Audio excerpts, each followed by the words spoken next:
थुंग थुंग कंधे पर बोरा लटकाए दिन भर गलियों में भटकता रहता।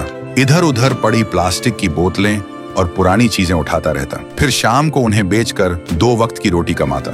थुंग थुंग अपनी बीवी और बच्चे के साथ एक टूटी हुई झोपड़ी में रहता था।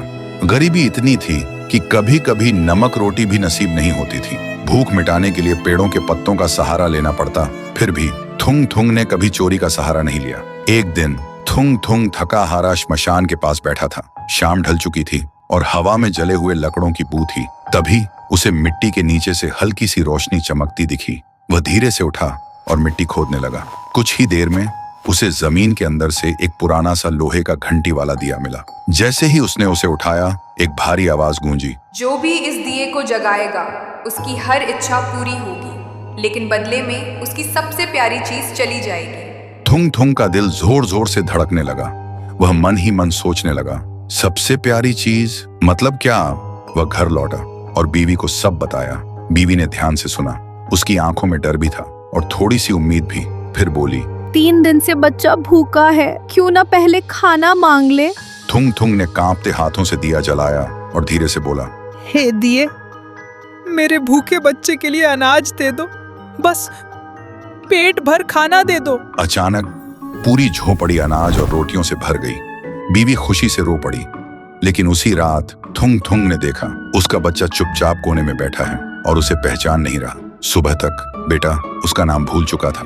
थुंग थुंग टूट गया, लेकिन घर में अनाज था और भूख खत्म हो चुकी थी। उसने खुद को समझाया, बाद में बच्चे का इलाज करवा लूंगा।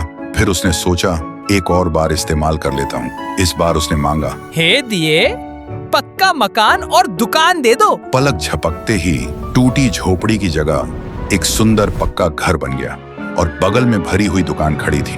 थुंग थुंग खुशी से बीवी के पास दौड़ा, लेकिन उसने देखा उसकी बीवी पत्थर की मूर्ति बन चुकी थी।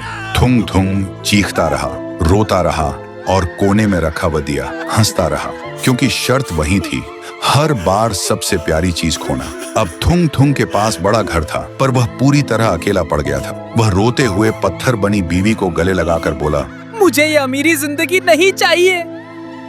मेरी बीवी और बच्चे को पहले जैसा कर दे, भले ही हम भूखे रहें। दिए की हंसी अचानक रुक गई। एक तेज रोशनी हुई। जब रोशनी हटी, न पक्का घर था न अनाज का ढेर। फिर वही पुरानी टूटी हुई झोपड़ी थी, लेकिन सामने उसका बच्चा खेल रहा था और बीवी मुस्कुरा रही थी। थुंग थुंग ने सुकून की सांस ली और उस मनहूस दिए को वापस श्मशान ले जाकर मिट्टी में हमेशा हमेशा के लिए दफना दिया।